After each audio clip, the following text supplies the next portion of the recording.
Hello, Guy. How are you doing? Not bad, thanks. Glad to be back in Cannes. Yeah, well, great to have you here. The sun is shining. You can tell that we're in obviously a very dark studio, but it's a beautiful day outside.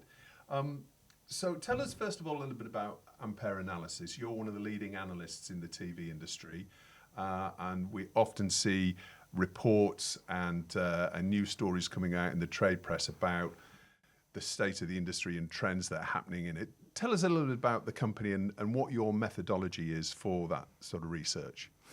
Yeah, sure. I mean, we have several methodologies, and the idea is to bring together different techniques to get a completely holistic picture. So we do consumer research. We ask people what they're up to, what they're watching. We do market research, so we track and forecast companies and company financials and subscriber growth. And then we do a huge amount around content tracking. So we track every TV show and every movie everywhere that it's appearing, whether that be a streaming service, a linear channel, a fast channel, an AVOD platform. And we can see all of the strategies around content, around licensing, around original production. And we also track shows as they go into development or series orders, so we can get that little window into the future of content as well. Wow, I can imagine the sort of data set that you've got back at Ampere Towers is a pretty robust and detailed. Well, let's talk about the state of the content industry then. We've had the years of peak TV a few years ago. It kind of feels almost the diametric opposite right now. Just give us a brief overview of what you're seeing in terms of commissioning and the state of the market right now. Yeah, I think stating the obvious, peak TV is over. That decline began actually at the end of 2022. But if we think about the last 4 or 5 years that we as an industry have experienced, it's a series of absolutely extraordinary events, all of which impacted content. Of course, there was COVID and the lockdowns. Then we had the streamers pulling back from investment when Netflix had a particularly bad quarter and lost 1 million plus subscribers. And that had a knock-on effect on the rest of the industry. And then, of course, last year we had the Hollywood strikes, which put another kibosh on production, not just in the US, but further afield. So all of those events triggered a series of declines that have led us to where we are today, and that is at a very low rate of commissioning activity, one of the lowest we've ever seen, even compared to COVID and other events. There are signs of life, but it's very difficult to discern where those signs of life are right now. And so let's just delve into the reasons for that a little bit more. Now, you talked about the various major different events, but also we've seen advertising move away from the TV industry over the last few years and really move towards social media. Are we seeing that continuing, and do we expect that to increase as the years go forward? Yeah, so social media advertising overtook TV as a revenue spot some years ago, and it's continuing to grow almost exponentially. I suppose the big change for the TV industry, if we think of streaming and classify streaming also as television, is that all of the major streamers have now moved into advertising. It's very easy to forget that 18 months ago that was not the case. Now, they have certain advantages potentially over social. Firstly, they are long-form professional programming that is shown generally watched on the big screen. They bring the best of both worlds. They have the reach of television, but they also have the ability to target. They have lots of data on their customers, and that's some of the advantages that social has had over television. So I think, yes, social is continuing to grow, will continue to grow exponentially according to our forecasts, and is going to be the biggest pot of spend. But streaming coming into that market is going to have a big impact as well, and they will start to take market share, both from television, but also, I think, from social media. And well, yeah, let's talk about Netflix for a second, because I read recently that there are a lot of price rises happening internationally. There was they changed the way that people can share passwords, which had a big hike in terms of their profitability or their figures over the last year or so. We're now starting to see them increase prices around the world. I mean, is that? I'm trying to get a sense of how effective their advertising offer is. Are many people taking up that advertising tier? So at the moment, we're beginning to see that shift towards not quite majority, but a large portion of new customers are opting for that advertising tier. Netflix is very much at the beginning of its advertising journey. They've said themselves that they want an industry-leading low ad load, so they don't want too many interruptions around that premium programming that they have. And that will, of course, hold them back because they don't have the inventory that, say, a broadcaster would have in terms of the number of ad slots. And we're also seeing that in our data, that the ad load on Netflix is the lowest in the streaming industry at the moment by far. So I think they're taking it very slowly. They're learning as they go. They're not going to ramp up too rapidly in terms of the volumes of advertising, but they are using other innovative formats like pause ads, for example. So there are ways and means to get that advertising volume up without being too annoying to the end customer. And the customers are taking it. I mean, they were saturated in many of their markets. They had nowhere else to go, but advertising is allowing them to not just find potentially new customers, but bring back lapsed customers on a more attractive price point. So it's pretty important for their strategy going forward. So let's come back and talk about the TV industry as a whole. You talked about the commissioning levels are way down. I mean in terms of your research, we know it's been the lowest since COVID, but in terms of further back, can you give us a sense of where we are now in terms of the commissioning levels over the last 10, 15 years? Well, we went through basically a decade of very strong growth in commissioning activity, and that's what led us to peak TV.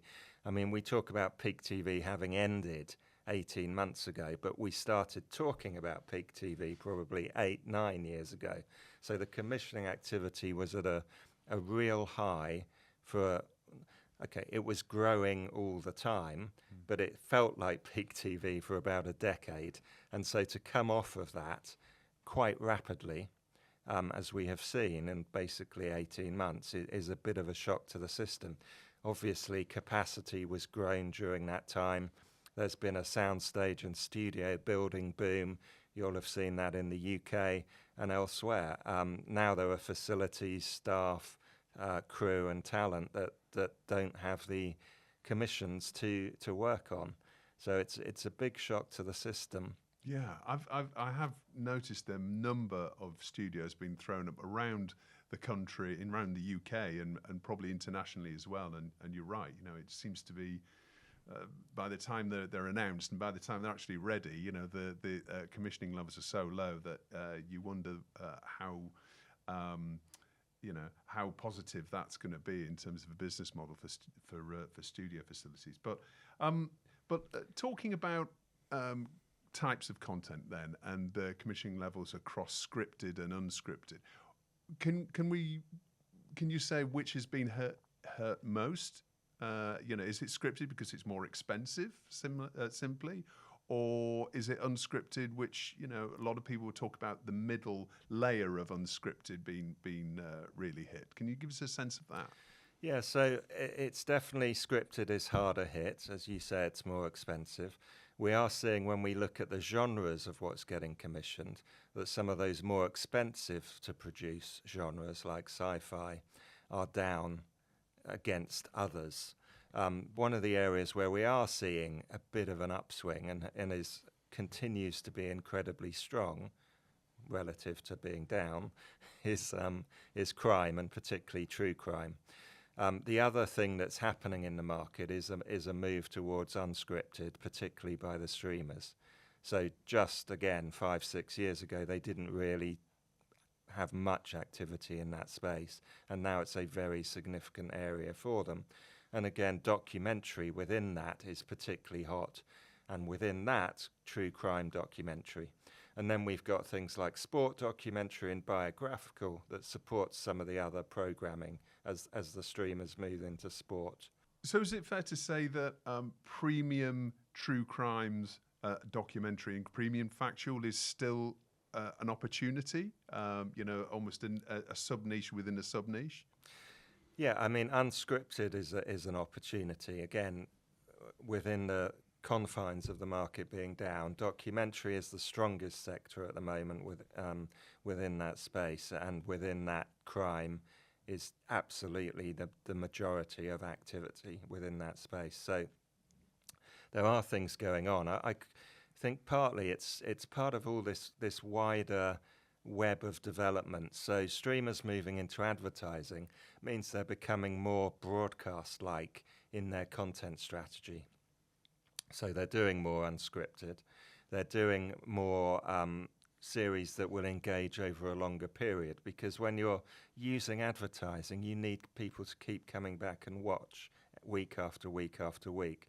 So the old technique of dropping a box set of a premium drama that was binged in 48 hours doesn't work quite so well. And so the type of drama that they're looking for is the type of drama that's always worked on broadcast, which is longer running crime, procedurals, and that sort of show.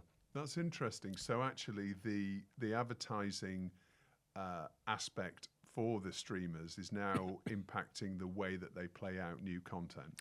Yep, so we've seen what I'm calling the death of the box set. The possible exception is Netflix, but all the other streamers, the majority of their original content is now dropping on a weekly cadence, not as a box set. Right. Even Netflix is using that technique as well to some degree. Yeah. So this is all part of what you could call the broadcastification of streaming. And it's not just advertising, it's also the fact that they've moved from customer acquisition mode, where they needed to acquire brand new customers as fast as possible, to one of customer retention. And again, series and content that can keep people coming back week after week is better for retention. And it doesn't have to be the really expensive drama anymore that was the big headline grabbing, made people subscribe. Yes, they probably binged it, but you didn't care. Now we're moving towards, I must retain those customers long term, reduce my churn, and keep them viewing again and again and again. Right. And now we spoke earlier on a co-production panel about all the different trends within the industry that producers and networks and distribution companies are facing. Going forward, what do you think the outlook for co-production is? Is it going to be? It's always been an important part of the market, but is it going to become crucial, really, going forward? Because less money in the market, the commissioners, they still need that amount of content, right? There's still a demand for a certain level of content. So the ability to do it cheaper or with more partners seems to me the most obvious, solution. Yeah, and I think we're seeing anything that can mitigate risk. We're seeing it in the market. So co-production is one. We've also seen a return to licensing. So the streamers now are very active and very interested in licensing content, potentially into relatively short windows, which kind of went away for a while when it was all about original production kept on the platform in perpetuity. So certain types of content, drama that works and maybe fills a gap from that original production that's down, is very in demand in terms of licensing. And the reason that's important is because it kind of also opens the door to co-production, because if the commissioner, the streamer, is now willing to think about short windows, potentially also geographic licensing, then not having complete control or sharing the rights through a co-production becomes less of an issue. So I think we'll see return, or not return, but an upswing in co-production, big upswing in licensing for certain types of content as well. And we're also seeing streamers look for safety in other ways. So language is one way that they're looking at keeping things safe. We've seen an uptick in English and Spanish. Other languages are all down. So where before, there was lots of German, lots of Italian content maybe getting made because it could be used, now we're seeing a sort of retrenchment to those secure and safe languages that are very widely spoken. Yeah, and obviously Spanish and the Hispanic market in the States, for example, and obviously South America and various other territories, that is purely a numbers game, isn't it? It's going to be more attractive to a wider number of people. Yeah, and the other area actually that is kind of strong-ish is Asia. Right. And so thinking about co-production going forward, you need to think about where the drive for content is going to come from. And there's a very simple relationship. It's the markets where there's still growth and, of course, a big opportunity. And those markets are generally in Asia, to a lesser degree in the Middle East and Sub-Saharan Africa. That's still very, very small in terms of commissioning activity and co-production activity at the moment, but that will open up. And Asia will be a big driver, I think, for new relationships, new narratives and stories being brought to the wider audience, and of course, local content production as well to seed and drive that growth potential. Interesting. So I know we're talking about commissioning levels being really, really low, and we don't want to talk too much about how doom and gloom the outlook is. Can you give us any sort of sense of opportunity going forward in the years ahead? I mean, for example, if you were a producer that had a scripted and an unscripted division, where would you be focusing your efforts right now? So there are signs of life in the industry. It's not all doom and gloom. The first half of this year was actually quite strong, but that was off the back of the Hollywood strikes.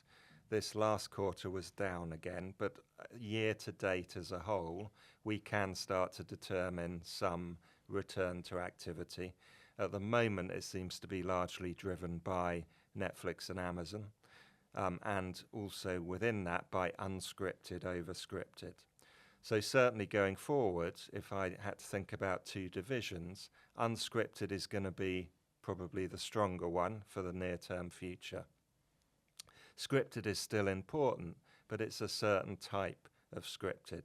So I think less of the very high budget, very high production value content, and more of the middle ground, more of that crime drama series also that can run not maybe for 6 or 8 episodes, but for 20 or 30 per season, as we see with the likes of CSI and other shows that are long-running shows on network television and have been quite successful also in streaming. So it's all about thinking, how do I make content, be that scripted or unscripted, that works on a weekly cadence and keeps people coming back every single week for an extended period of time. And that probably isn't a all bells and whistles fantasy drama of 6 episodes. It's going to be something else that works better for that sort of need that is now driving the market. All right, so long-running true crime co-productions are probably, where the opportunity is. Well, that is certainly an opportunity, but there will be others, and it's about finding them and watching the market, looking at the data, seeing where that upswing is coming from geographically, but also in terms of what's getting commissioned. Yeah. And so, guys, so you're going to be doing a presentation with all of these findings and more. When's that? So that is Thursday, if anyone's still going to be here on Thursday morning at 11:30 in the Producers Hub. Okay, well, we look forward to seeing you there. Guy Bisson, thank you very much for being on Tellycast. Thank you.